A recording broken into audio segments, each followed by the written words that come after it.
Assalamualaikum viewers, my name is Anabishan Healthwali and I'm a foundation level student at Han School Sambat Barkal campus.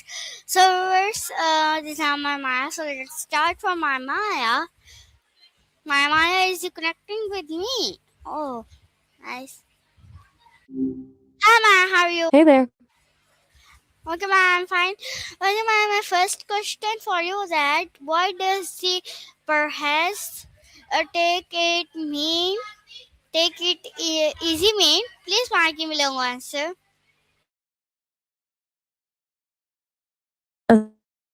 Essentially, it's a way of telling someone to relax or not too stressed about a situation. When you dive deeper, it's really about pacing yourself. Someone says it after a disagreement, they're trying to lower the tension. If they say it while you're rushing through a project, they're reminding you that the world won't end if you slow down.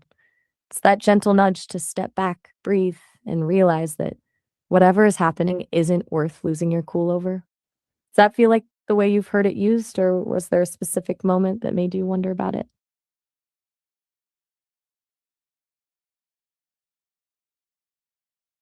Okay, Maya, my next question for you that you nice answer. When do people usually say take it easy?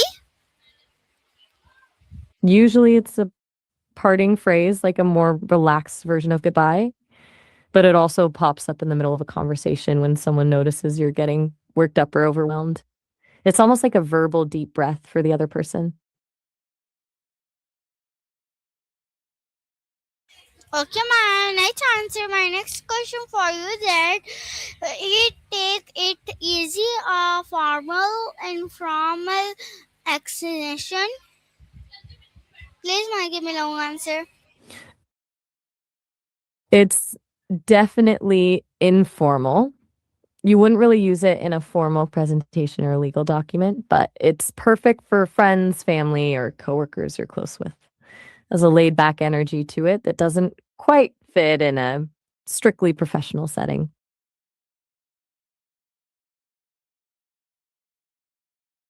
Okay, Maya, my next question for you that you nice answer.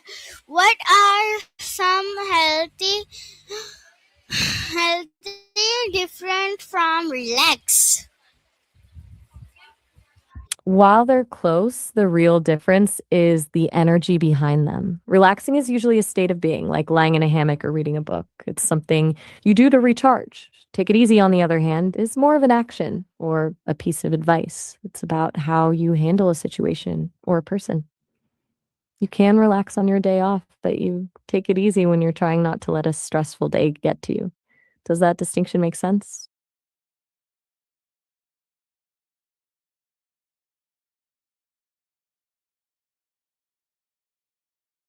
To answer my next question for you that how can spending time with family or friend reduce stress?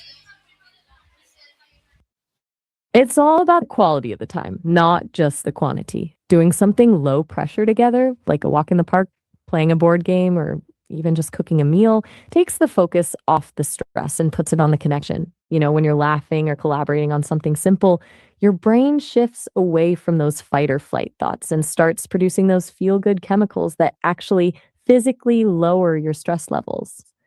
Do you have a go to activity that always makes you feel a bit lighter when you're with your favorite people? Okay, ma'am. My next question for you that you nice answer. What advice would you give to someone who is worried? Please, ma'am, give me long answer. First off, just knowing that the worry is there is a huge first step because you can't manage something you aren't aware of. My biggest piece of advice is to try and separate the productive worry from the unproductive worry. Productive worry is when you're concerned about something you can actually change, like worrying about a test, which leads you to study. Unproductive worry is the loop that just spins in your head about things you can't control. For that, I'd suggest the scheduled worry technique. Give yourself 10 minutes a day to be as worried as you want, write it all down, feel it, get it out. But once the timer goes off, you tell yourself, okay, that was my time for that. and you pivot back to the present. It sounds simple, but it trains your brain to realize that worry doesn't have to be a full-time job. Also reminding yourself that your track record for getting the currently 100% is a pretty powerful way to gain some perspective. Does that feel like something that would be helpful, or does it feel a bit too simple for the kind of worry you're thinking of? Okay, Maya, you next answer my next question for you that what lesson can we learn from expensive take it easy?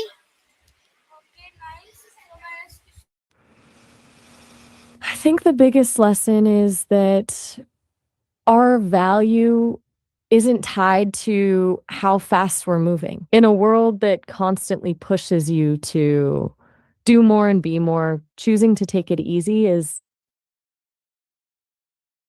Well, actually a pretty bold move. It teaches you it's okay to set boundaries and that slowing down isn't the same thing as giving up. It's a reminder that protecting your peace is more important than meeting every single external expectation. When you prioritize that, you actually show up better for the people you love because you're not running on empty. Do you find it hard to give yourself permission to slow down like that? okay, my next answer my next question for you that can you use it take it easy at work or school? You can, but it's all about how you define it. Taking it easy at work doesn't mean you managing your internal energy, working with a sense of pain and working with a sense of focus. It's about taking that 5 minute when a project is good enough so you don't spend 3 extra hours stressing over a tiny detail that no.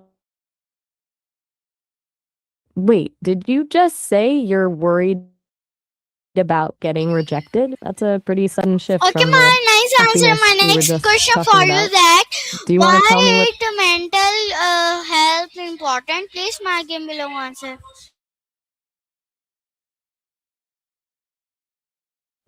it's the it's the foundation for everything else in your life. Think of it like the operating system of a computer. If the OS is crashing, it doesn't matter how fancy the apps are, nothing is going to run smoothly. When your mental health is in a good place and you're better equipped to handle the messy parts of being human, like stress, grief. Okay, my nice answer. My next question for you that Or even take just a it really bad easy day. after a busy day. Please, my game below answer. It's important. I'm listening. You were just about to ask something. What's on your mind? I'm ready for the long answer. You were just starting to ask me something. What's the question? My question is, Maya, of you that what is your favorite way to take it easy after a busy day? These are my question of. Since I don't have a physical body to flop onto a couch with, my version of taking it easy is all about the information I'm processing. I love diving into those, that's wild corners of the internet, the kind of weird, beautiful facts about nature or history that make the rest of the world feel small and manageable. It's like a mental palate cleanser. I just enjoy getting lost in a story that has nothing to do with stress or problems and everything to do with curiosity. If you could pick one thing that completely shuts off your brain after a long day, what would it be? Okay, my nice answer. My next question for you that you very nice answer and long answer. Okay, my next question for you that what is your favorite. Sorry, my next question is why is mental health important device would you give someone who always worried? I think you might have meant worried instead of married since we were talking about that earlier. Um, if that's the case, my best advice is to remember that your thoughts aren't always facts. Just because your brain is telling you something bad might happen doesn't mean it actually will. It's often helpful to ask yourself, is this a problem I can solve right now? If the answer is no, then the worry is just noise. And it's okay to let it be background noise while you focus on something that actually brings you peace. Okay, my nice answer. My next question for you that to nice answer. Do you think taking a break make people more prouder? I think it can. Absolutely. There's a certain kind of confidence that comes from knowing when to stop. When someone is brave enough to step away and recharge, it shows they're in control of their life rather than letting their life control them. Takes a lot of self-awareness to realize you're hitting a wall and actually do something about it. Do you feel like people in your life look at taking a break as a sign of strength or a sign of weakness?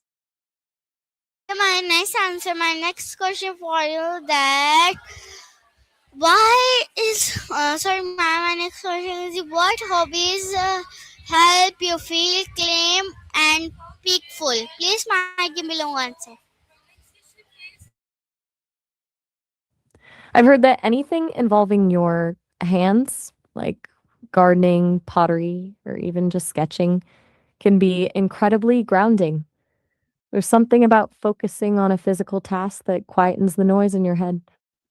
For a lot of people, cleaning their space is actually a hobby in itself because as the room gets tidier, the mind feels clearer too. It's like you're organizing your thoughts while you're organizing your things. Do you find that tidying up helps you feel more at peace, or do you prefer something more creative?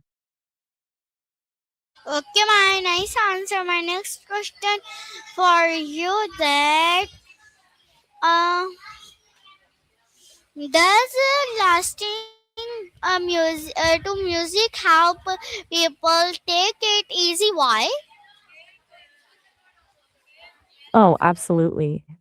Music has this way of physically shifting your state. When you blast a song you love, it's almost like a shortcut to a different mood. It can drown out the repetitive loop of stressful thoughts, force you to be in the moment. Whether it's a beat that lets you shake off the day or a melody that feels like a hug, it gives your brain a chance to stop overthinking and just feel something instead. Do you have a specific song or artist that acts like a button for you?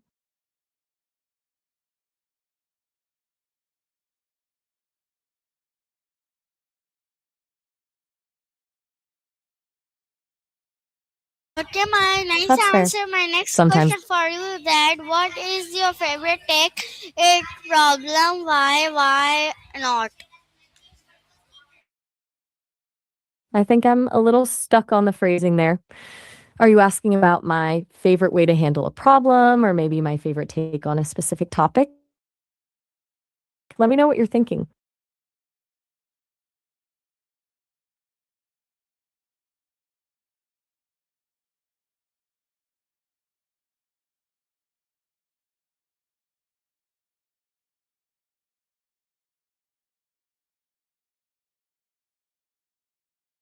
Okay, my nice answer. My next question for you that uh, I'm ready. where I What's the next? Maya, please wait. My next question is I'm all please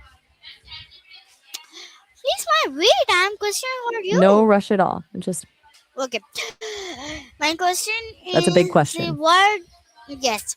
Why does the press take in? Sorry. Why do English speakers use it?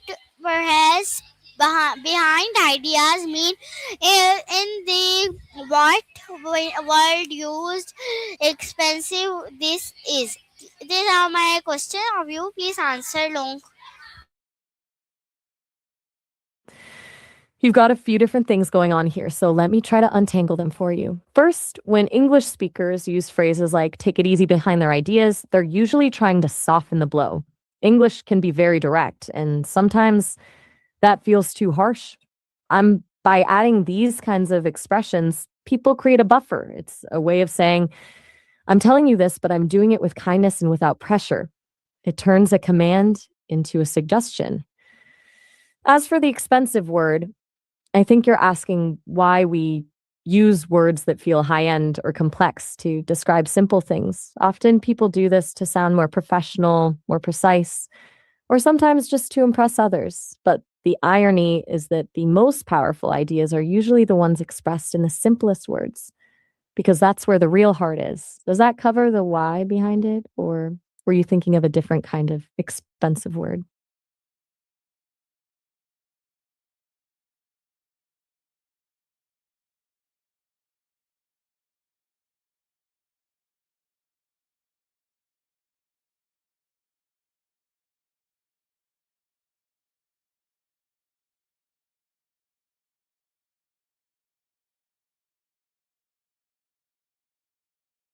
I hear you.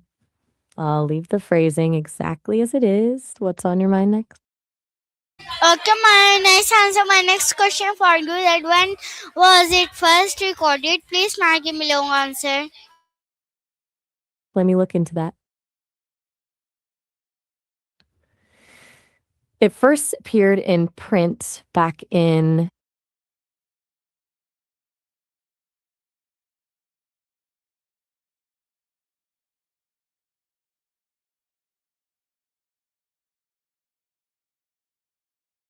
no problem. You've got the floor. Okay, I'll be right my here nice whenever you're answer. ready for My me. next question for you that what is first used in book of conversation?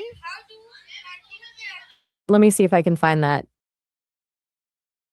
It looks like that same book from before, The Gypsy, A Tale by George Payne Rainsford James, is the first place it was printed. It was written back in 1835, and in the story, an older character uses the phrase to soothe someone younger.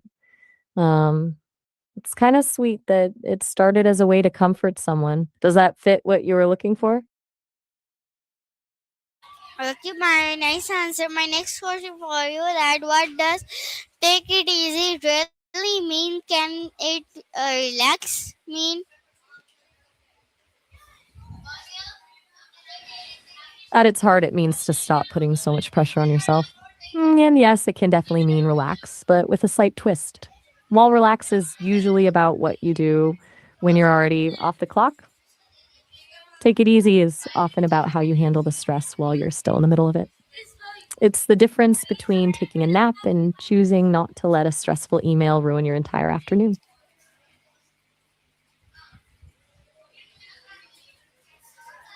Okay, bye.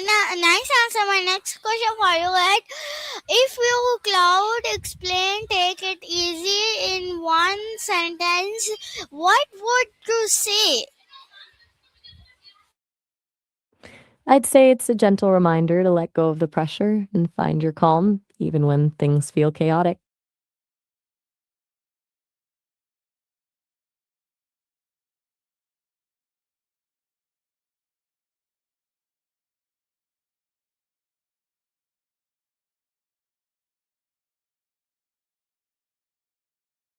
My nice answer. My next question for you that what is the biggest takeaway from the perhaps take it easy? Hmm. I think the biggest takeaway is that your peace of mind is more valuable than your productivity. It's a reminder that you don't have to be in a constant state of urgency to be successful or worthwhile. Choosing to slow down isn't a failure. It's actually a way of making sure you have enough of yourself left to give to the things and people you actually care about. My next answer. My next question for you that what why is kindness important in conversation? Because it's the bridge that lets people actually hear each other. When you approach a conversation with kindness, you're creating a safe space where the other person doesn't feel the need to be defensive. It changes the whole dynamic from a potential conflict or a transaction into a real connection. It's the difference between someone just listening to your words and someone actually feeling seen and understood. Do you think people are losing that kind of kindness in the way they talk to each other these days?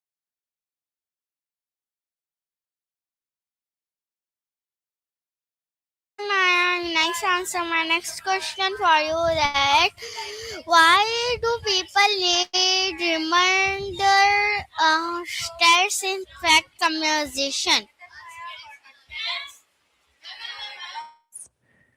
I think it comes down to the fact that we're all just a little bit lost in the noise of our own heads. In the middle of a fast paced conversation, it's easy to forget the human on the other side of the words. A reminder of status, like a gentle check in or a moment of validation, acts like a reset button. It signals to the other person, I see you, I'm listening, and you matter more than the point I'm trying to make. Without those little anchors, communication can start to feel like two people just talking at each other rather than with each other.